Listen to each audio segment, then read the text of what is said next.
নমস্কার, আমি তমালিকা চলে এসেছি আরও একটা ড্রয়িংয়ের ভিডিও নিয়ে। আর এটা একটা সরস্বতী ঠাকুরের ড্রয়িং। তো ছবিটা আমি বেশ কিছুদিন আগেই আমার একটা স্টুডেন্টকে দিয়েছিলাম। তো সেই ছবিটাই আমি কিন্তু কালার করে আজকে তোমাদের সাথে শেয়ার করব। বাচ্চাদেরকে কাজ দেওয়ার সময় আমি স্কেচ পেনটাই বেশি প্রেফার করি। তার একটাই কারণ, ওরা যখন এটাতে কালার করবে তখন যাতে বাইরে বেরিয়ে না যায়, যাতে এর মধ্যেই ওরা কালারটা করতে পারে। আর আরেকটা কারণ হচ্ছে যে ব্ল্যাক কালার করে রাখলে বেশ কালারটা দেখতেও সুন্দর লাগে আর ছবিটা অনেক বেশি উজ্জ্বল হয়। তাই এই ধরনের কাজ করতে আমি কিন্তু স্কেচ পেনটা ব্যবহার করি।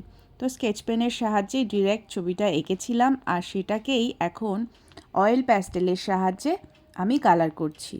এখানে আমি পোলো কালার ইউজ করছি। যার বাড়িতে যেই ধরনের প্যাস্টেল কালার থাকবে সে সেটা দিয়েই ট্রাই করতে পারেন।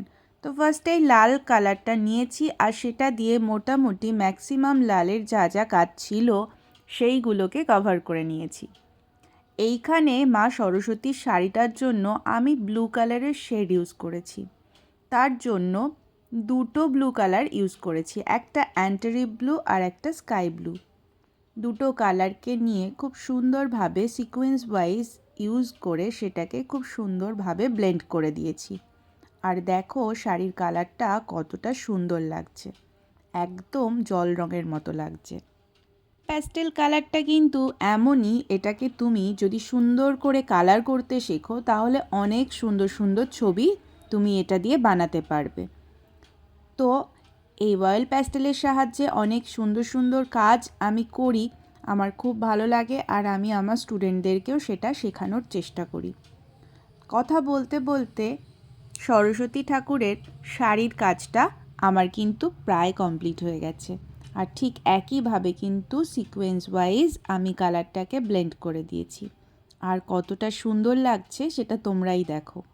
এইবার শাড়ির ব্লাউজের জন্য আমি রেড এবং অরেঞ্জ কালার ইউজ করেছি, সেটাকেও মিক্স কালার করে করেছি। আর ঠাকুরের গলায় যে মালাটা ছিল সেটাতে আমি হোয়াইট কালারের ওপরে কিছুটা হোয়াইট ছেড়ে রেড এবং গ্রিন কালার দিয়ে কিন্তু মালাটাকে বার করেছি। দেখো কতটা উজ্জ্বল লাগছে। আর চলে এসেছি বিনাটা কালার করতে। আর বিনা কালার করার জন্য আমি বার্ন শায়না আর ডার্ক ব্রাউন দুটো কালারকে ইউজ করেছি। হাঁসটাকে পেল ইয়েলো কালার করে দিয়েছি, হাঁসের ঠোঁটটাকে অরেঞ্জ কালার করে দিয়েছি। আর এদিকে চুলের জন্য ইউজ করছি ডার্ক ব্রাউন এবং সেটা আমার ব্রাশ পেন ইউজ করছি।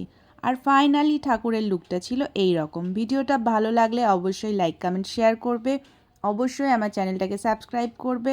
দেখা হচ্ছে নতুন ভিডিওতে, এখনকার জন্য টাটা।